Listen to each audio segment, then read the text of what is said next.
ఈరోజు డిమాండ్స్లో భాగంగా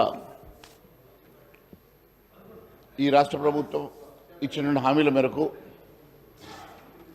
వ్యవసాయానికి సంబంధించి పంట రుణాల మాఫీ అయితేనేమి, రైతులకు కౌలు రైతులకు పెట్టుబడి సాయంగా ఎకరానికి 15,000 రూపాయలు ఇచ్చేటువంటి రైతు భరోసా అయితేనేమి, రైతు కూలీలకు ఏటా 12,000 రూపాయలు ఇచ్చే పథకం అయితేనేమి, వరితో పాటు ఇతర పంటలకు ఇచ్చే 500 రూపాయల బోనస్ అయితేనేమి, ధాన్యం కొనుగోలు రైతులకు ఉన్నటువంటి ఇబ్బందులు అయితేనేమి, కరువు అకాల వర్షాల వల్ల ఇన్పుట్ సబ్సిడీ అంశంలోనైతేనేమి, అదే మాదిరిగా పంట నష్ట పరిహారం అందేలా ప్రధానమంత్రి ఫసల్ బీమా యోజనలో చేరడం అయితేనేమి, రైతుల ఆత్మహత్యల అంశం అయితేనేమి, ధరణి అంశం అయితేనేమి, దయచేసి మీరు ఇచ్చినటువంటి హామీలు ఖచ్చితంగా నెరవేర్చే విధంగా ముందుకు వెళ్లాల్సిందిగా నేను ఈ ప్రభుత్వాన్ని కోరుతా ఉన్నాను.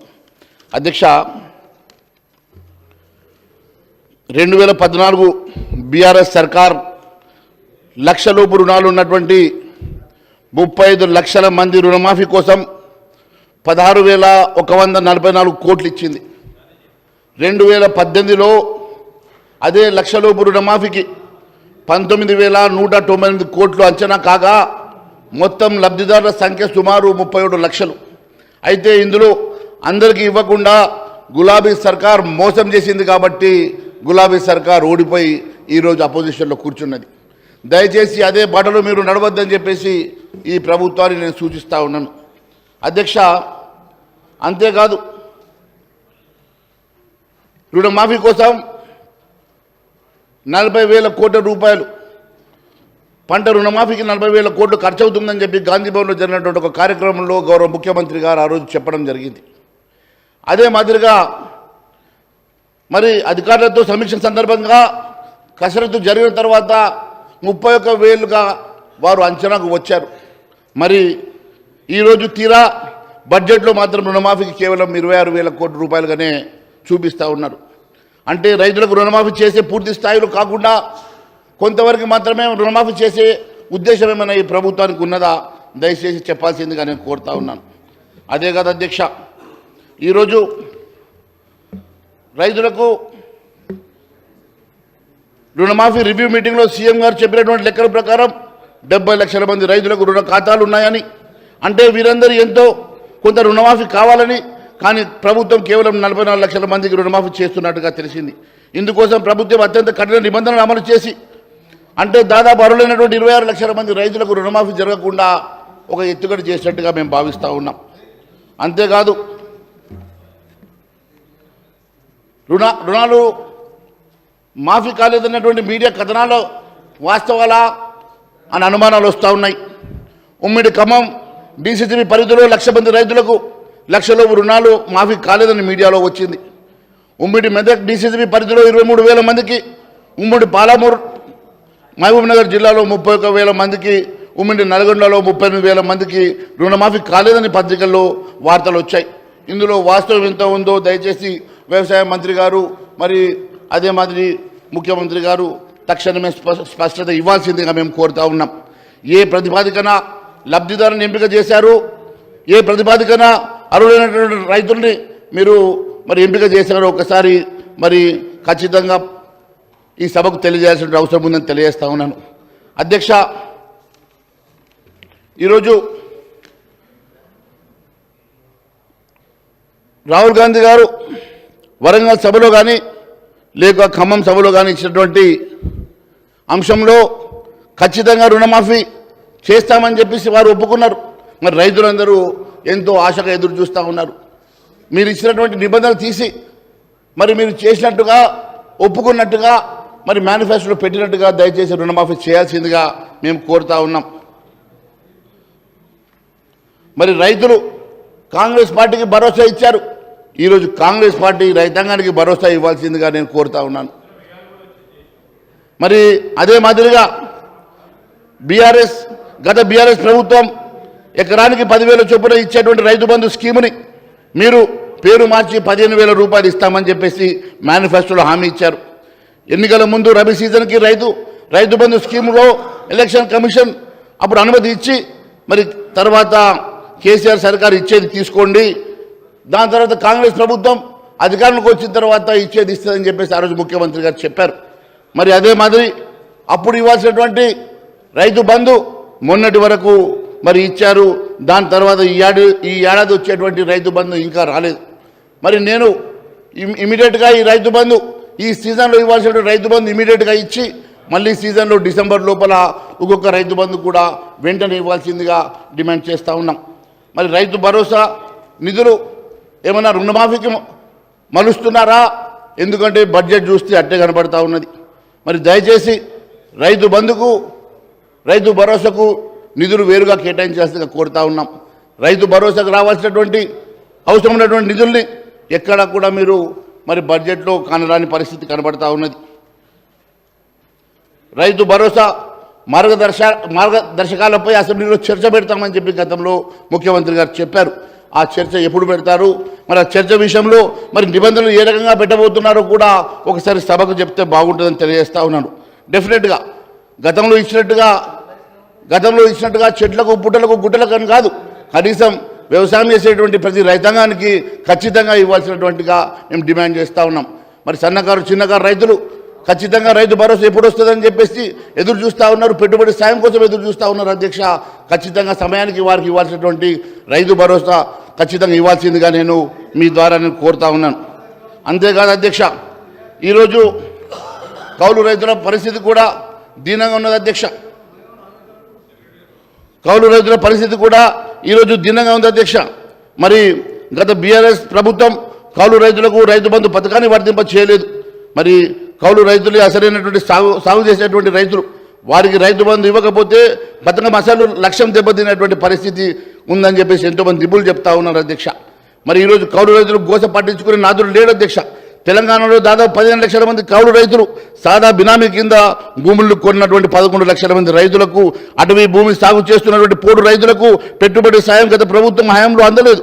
దాంతో వారంతా బీఆర్ఎస్ను కాదని కౌలు రైతులకు కూడా పెట్టుబడి సాయం కోసం కాంగ్రెస్ను నమ్మి ఓటేసినట్టు గెలిపించినటువంటి వారిని దయచేసి ఆదుకోవాల్సిందిగా మీ ద్వారా నేను తెలియజేస్తా ఉన్నాను. అధ్యక్ష, అంతేకాదు అధ్యక్ష, గత ప్రభుత్వం 1,52,49,000 ఎకరాలకు సుమారు 69 లక్షల మంది రైతులకు రైతు బంధు ఇచ్చింది. అధ్యక్ష, మరి ఇప్పుడు కాంగ్రెస్ సర్కార్ మరి ఇందులో ఎంత మేరకు కోత విధిస్తుందో తెలియదు, కానీ కనీసం న్యాయమైనటువంటి వ్యవసాయం చేసినటువంటి రైతులను మాత్రం ఆదుకోవాల్సిందిగా మేము ఖచ్చితంగా డిమాండ్ చేస్తూ ఉన్నాం. అధ్యక్ష, అన్నిటికన్నా ముఖ్యమైనటువంటి అంశం అధ్యక్ష, రైతు భరోసా గ్యారెంటీలో ఉన్నటువంటి 3 హామీలకు నిధుల సంగతి. అధ్యక్ష, ఇక కౌలు రైతులకు పెట్టుబడి సాయంగా ఏటా 15,000 ఇవ్వాల్సినటువంటి రైతు భరోసా పథకానికి 20,000 కోట్లు కావాలి. అధ్యక్ష, వ్యవసాయ కూలీలకు ఏటా 12,000 ఇస్తామన్నా కాంగ్రెస్ 6 గ్యారెంటీల భాగంగా హామీ ఇచ్చింది. తెలంగాణలో ప్రస్తుతం 1,05,00,000 మంది ఉపాధి హామీ కూలీలు ఉన్నారు. అధ్యక్ష, వీరంతా రైతు కూలీలు. అధ్యక్ష, వీరికి 12,000 చొప్పున ఇచ్చేందుకు 12,600 కోట్లు అవసరమవుతాయి. అధ్యక్ష, మరి ఇక వరి పంట క్వింటాల్కి 500 బోనస్ ఇస్తామని కాంగ్రెస్ గతంలో చెప్పినటువంటి గ్యారెంటీలో భాగం. అధ్యక్ష, మన రాష్ట్రంలో ఏటా ఖరీఫ్ సీజన్లో రబీ సీజన్లో మొత్తం 1,00,00,000 ఎకరాలకు వరి సాగు అవుతుంది. అధ్యక్ష, గణాంకాల ప్రకారం మరి సగటున ఎకరానికి 23 క్వింటాల పైగా దిగుబడి వస్తుంది. ఈ లెక్కన 23 కోట్ల క్వింటాల వరి ధాన్యం క్వింటాల్కి 500 చొప్పున 12,000 కోట్ల రూపాయలు అవుతుంది. అధ్యక్ష, ఈ రకంగా అవసరమైనటువంటి నిధులు ఎక్కడ కూడా మరి కాలం రావడం లేదు. అధ్యక్ష, మరి ఈరోజు గొప్పలకు పోయినటువంటి ఈ ప్రభుత్వం ఎన్నికల మేనిఫెస్టో ఎన్నికల హామీలు బారెడు. అధ్యక్ష, బడ్జెట్లో నిధులు మాత్రము మరి బెత్తడిలాగా ఉన్నాయి. అధ్యక్ష, బడ్జెట్ ప్రసంగంలో వ్యవసాయ అనుబంధ రంగాలకు కేటాయింపులు 72,000 కోట్లు అని ఇప్పుడు మంత్రి గారు మూవ్ చేసేటువంటి డిమాండ్లో మాత్రం కేవలం 33,493 కోట్లు. అధ్యక్ష, ఏంటో మరి అంకెల గారెడి దేనికోసం ఈ రకంగా మరి మాయ చేస్తూ ఉన్నారో తెలియడం లేదు. మరి ఆర్థిక మంత్రి తన బడ్జెట్ ప్రసంగంలో వ్యవసాయ అనుబంధ రంగాలకు 72,659 కోట్లు కేటాయించినట్టు చెప్పారు.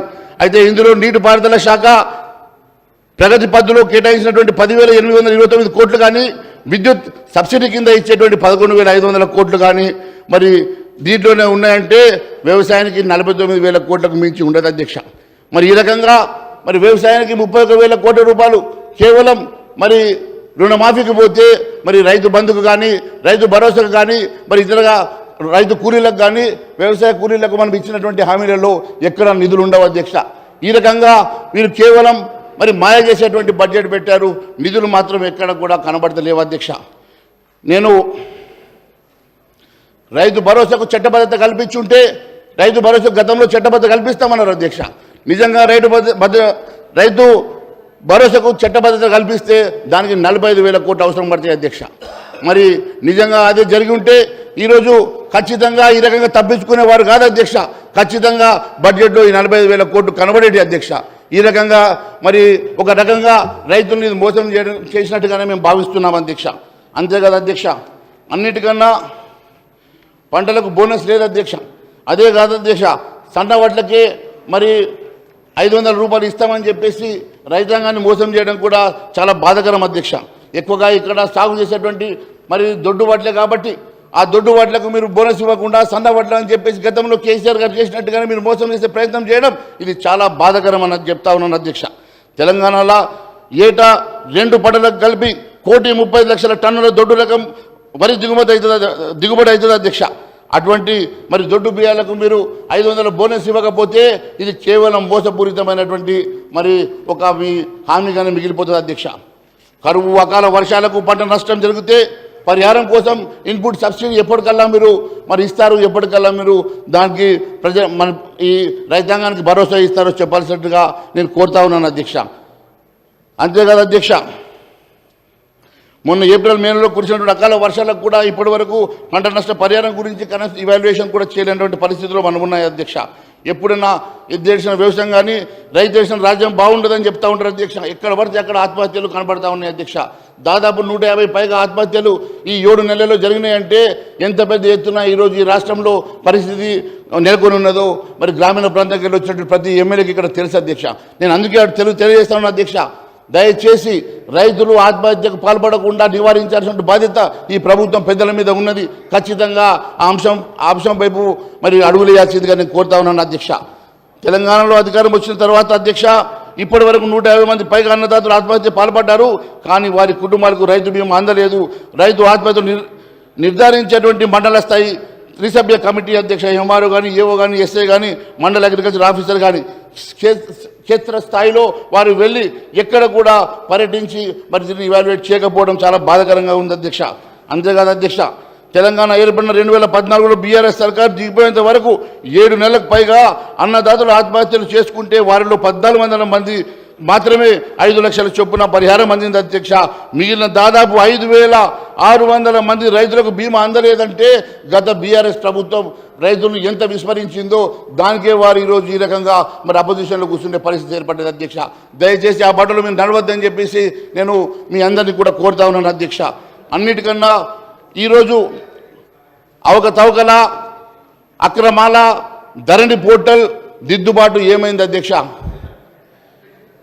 భూమాత పోర్టల్ వచ్చేది ఎప్పుడు అధ్యక్ష? కాంగ్రెస్ అభయహస్త మేనిఫెస్టోలో పేర్కొన్న 8వ రంగం భూ పరిపాలన ధరణి స్థానంలో భూమాత పోర్టల్ ప్రవేశపెడుతున్నామన్నది అది ఏమైంది? అసలు ధరణి పోర్టల్ నిర్వాహకులు ప్రభుత్వానికి సహకరిస్తున్నారా లేదా అని అనుమానం మాకు వస్తూ ఉన్నది అధ్యక్ష. సమగ్ర భూ కమతాల సర్వే ఆధారంగా భూ హక్కులు కోల్పోయినటువంటి రైతులందరికీ న్యాయం చేస్తామని ఇప్పటి వరకు ఎంతమందికి న్యాయం చేశారు? మరి ఇంతటి మరి భూ సర్వే వల్ల నష్టపోయినటువంటి రైతుల వివరాలు ప్రభుత్వం ఏమైనా సేకరించిందా అని చెప్పి నేను మీ ద్వారా ప్రశ్నిస్తున్నాను అధ్యక్ష. అంతేకాదు అధ్యక్ష, ల్యాండ్ కమిషన్ ఏర్పాటు చేసి ప్రభుత్వ భూములను పరిరక్షించి పౌరుల భూ హక్కులను కాపాడేందుకు రెవెన్యూ ట్రిబ్యునల్ ఏర్పాటు చేస్తామన్నారు కదా, మరి ఈ దిశలో కనీసం కసరత్తైనా మొదలైందా అని చెప్పేసి మీ ద్వారా అడుగుతున్నాను అధ్యక్ష. నిషేధిత జాబితాలో చేర్చిన పట్టా భూములను కాంగ్రెస్ అధికారంలోకి వచ్చింది 100 రోజుల్లో తొలగిస్తామన్నారు కదా, మరి ధరణి పోర్టల్లో 5 సభ్యుల కమిటీ 2023 డిసెంబర్లో వేశారు కదా, మరి 7.5 నెలలైనా నిషేధ జాబితాలో ఉన్నటువంటి 13 లక్షల ఎకరాలు ఉన్నట్టుగా సమాచారం ఉంది. వాటికి కనీసం ఇప్పటికన్నా కొన్ని తొలగించగలిగినారా? మరి దాని గురించి ఏమైనా అడుగులు వేశారని చెప్పి నేను మీ ద్వారా అడుగుతా ఉన్నాను అధ్యక్ష.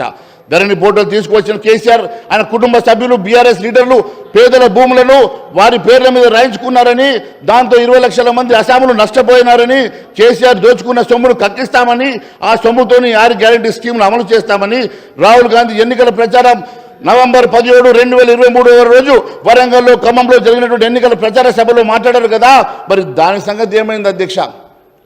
ధరణి పోర్టల్ అప్పటికి కేసీఆర్ సర్కారు 2020 నవంబర్ 29 ప్రారంభించింది. అప్పటి నుంచి 3 ఏళ్ల కాలంలో అంటే 2023 నవంబర్ వరకు లక్షల ఎకరాల బీఆర్ఎస్ లీడర్లు పేద రైతులను బెదిరించి తమ పేర్ల మీద రిజిస్ట్రేషన్లు చేయించుకున్నారని ఎన్నో ఆరోపణలు ఉన్నాయి అధ్యక్ష.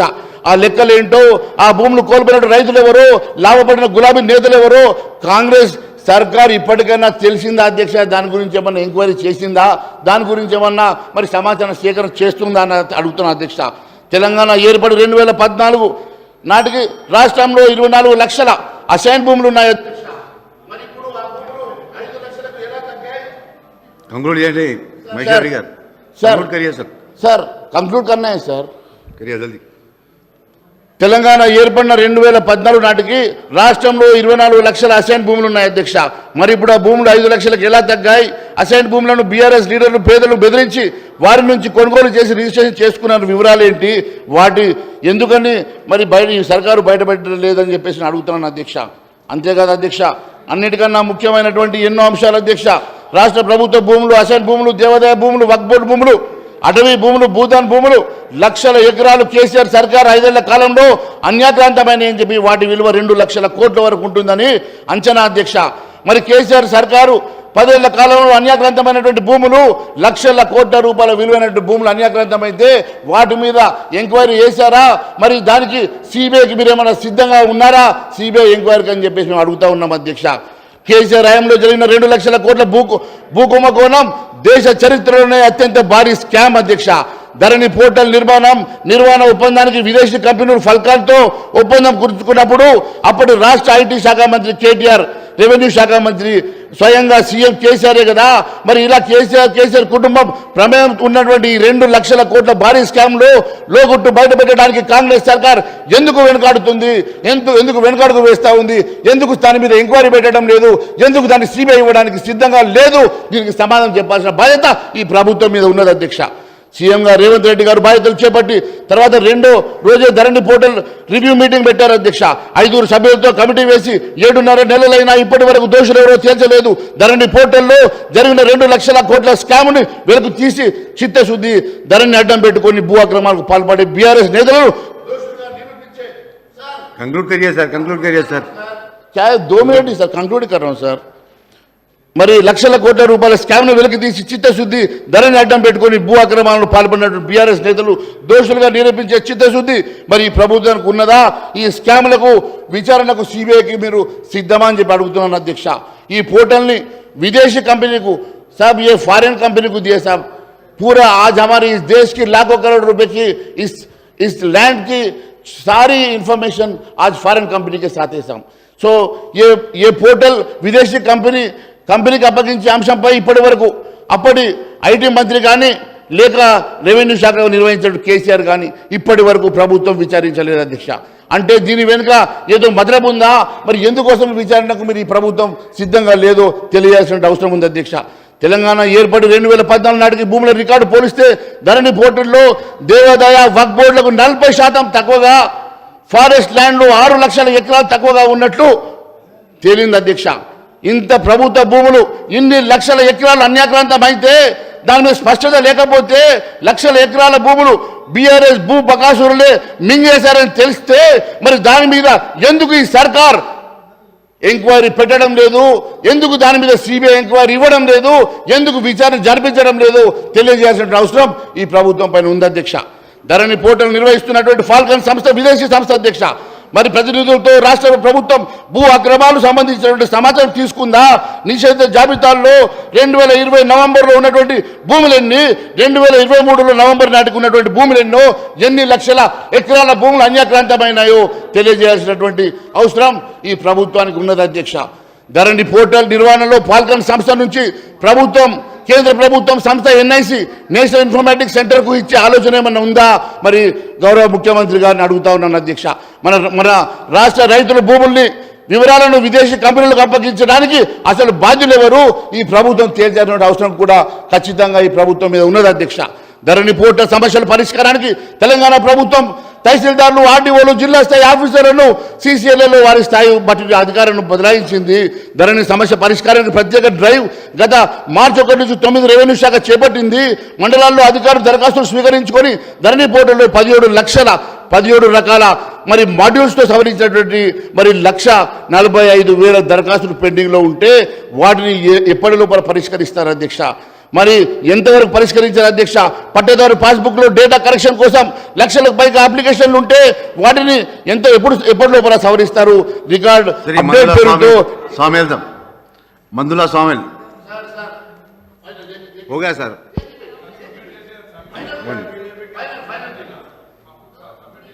हाँ महेश्वर रेड्डी तो గౌరవనీయ అరే మరి ఈరోజు నేను ఒకటి అడుగుతా ఉన్నాను అధ్యక్ష, ఈరోజు రైతులకు సంబంధించిన అంశాలు అయితేనేమి, మీరు ఇచ్చినటువంటి హామీలు అయితేనేమి, మీరు ఇప్పటి వరకు ఇచ్చినటువంటి హామీలను నెరవేర్చ కోసం మీరు బడ్జెట్లో కేటాయించిన నిధులు ఎటు సరిపోయినప్పటికీ కూడా మీరు ఇచ్చిన హామీలు నెరవేర్చకపోతే బహిరంగ క్షమాపణ చెప్పాల్సిన అవసరం ఉన్నది అధ్యక్ష.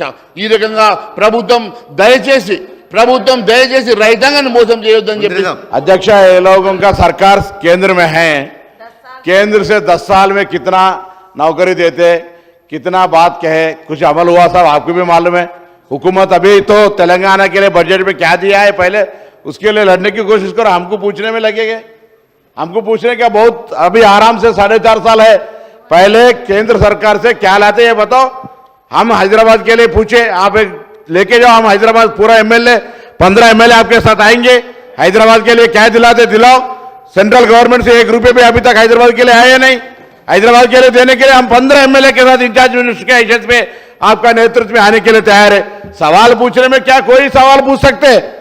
केंद्र हुकूमत के तरीका तेलंगाना को 10 साल में हर प्रदेश को मिले वैसा ही मिले, हमको कोई नया स्टेट बनने का मतलब का 1 रुपये भी नहीं दिया। असल आप तो तेलंगाना के खिलाफ का करते हैं, इसीलिए आप बीजेपी से 8 एमपी है, दोनों मंत्री है, पूछे तो ऊपर कल मैं आप माननीय किशन रेड्डी जी का बात स्टेटमेंट दिया, अगर आप लोग नहीं आए तो एनटीपीसी का चले जाएगा।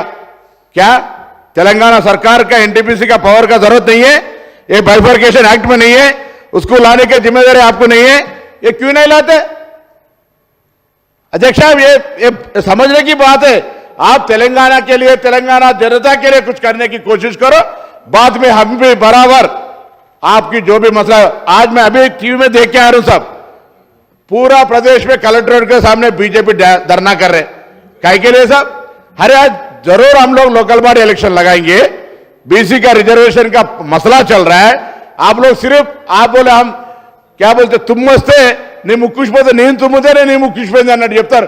ఎన్నికలు ఎట్లానే పెడతాం అధ్యక్ష, బరాబర్ రిజర్వేషన్లో కలిపి పెడతాం, అన్ని రకాల కార్యక్రమాలు చేస్తాం. కానీ భారతీయ జనతా పార్టీ ఒక స్ట్రాటజీ ప్రకారంగా వాళ్ళకి ఏం దొరకలేదు, ఏం లేదు. మహేశ్వర్ రెడ్డి గారు ఏదో చెప్పాలి కాబట్టి చెప్పే ప్రయత్నం చేస్తాను అధ్యక్ష. మీ పొద్దున మీ గౌరవ కామారెడ్డి శాసనసభ్యుడు చెప్పినట్టుగా టీచింగ్ చేసే ప్రయత్నంగా కేంద్రం నుంచి ఏమైనా తీసుకురావాలి కదా. మీరు కూడా మీరు ఎల్ఓపికి చెప్పండి. ఇవాళ హైదరాబాద్ నగరం 15 శాసనసభ్యులున్నాయి, 15 శాసనసభ్యులు హైదరాబాద్ నగరానికి 15 మంది శాసనసభ్యులను తీసుకొని మేము రావడానికి సిద్ధంగా ఉన్నాం అధ్యక్ష అనే మాట మీ ద్వారా గౌరవ భారతీయ జనతా పార్టీ శాసనసభ పక్ష నాయకుని నేను విజ్ఞప్తి చేస్తా ఉన్నాను అధ్యక్ష.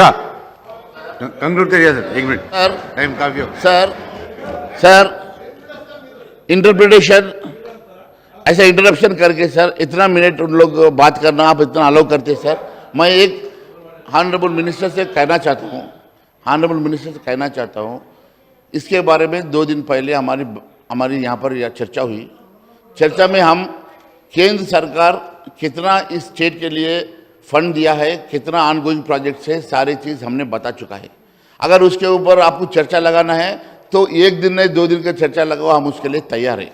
आज हम जो सब्जेक्ट बात कर रहे हैं सर, मैं बोला पिछले सरकार में जो दरनी में जो स्कैम हुआ, 2 लाख करोड़ की स्कैम हुआ, उसके बारे में आप इन्वेस्टिगेशन कराने के लिए तैयार है क्या पूछे तो उसको इन लोग डिबेट कर रहे, मतलब उन दोनों के बीच में क्या रिलेशनशिप है हमें पता नहीं है सर। फिर रिलेशनशिप नहीं है। स्वामिल सर काफी टाइम दिया सर, आपको काफी टाइम दिया सर। अध्यक्ष 25 मिनट्स हो गए सर। अब अध्यक्ष 1 मिनट सर कंक्लूड करना है सर, अभी तो इनका आंसर भी नहीं दिया सर, मेरा कंक्लूजन है, इनका आंसर के लिए 2 मिनट दो, मेरे कंक्लूजन के लिए 2 मिनट दो सर, ऐसा क्यों सर? हमारे गला दबाने से क्या आता सरकार, हमारे गला दबाते क्यों? मैं इतना बात पूछ रहा था सर, धरनी में जितने भी स्कैम्स हुए, पिछले सरकार, पिछले अपोजिशन में है यही पूनम प्रभाकर जी, यही पीसीसी प्रेसिडेंट हमारे आज के मुख्यमंत्री रेवंत रेड्डी साहब ने बोले थे धरनी में बहुत बड़ा घोटाला हुआ, उसमें लाखों करोड़ रुपए का घोटाला हुआ। तो मैं पूछना चाहता हूं ये घोटाले के ऊपर आप क्यों इंक्वायरी नहीं लगाते हो? और जो घोटाले में करोड़ों रुपए और इतना बड़े बड़े स्कैम करके लाखों हजारों एकड़ स्कैम करे सो, लैंड स्कैम करे सो वाले का नाम क्यों बाहर नहीं निकालते हो? नहीं तो सीबीआई इंक्वायरी का तैयार है तो बोलिए, 24 घंटे के अंदर अब सीबीआई इंक्वायरी डालने के लिए तैयार है। और ठीक है, सामेल साहब, मंजुला सामेल साहब,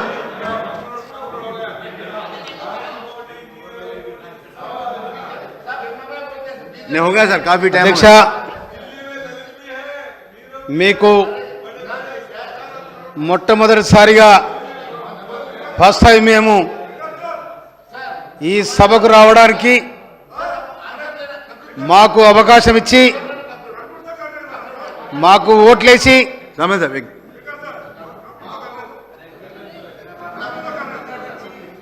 खत्म सर, सिंपल लास्ट पेज में हाजिर हूं सर। अभी मैं సార్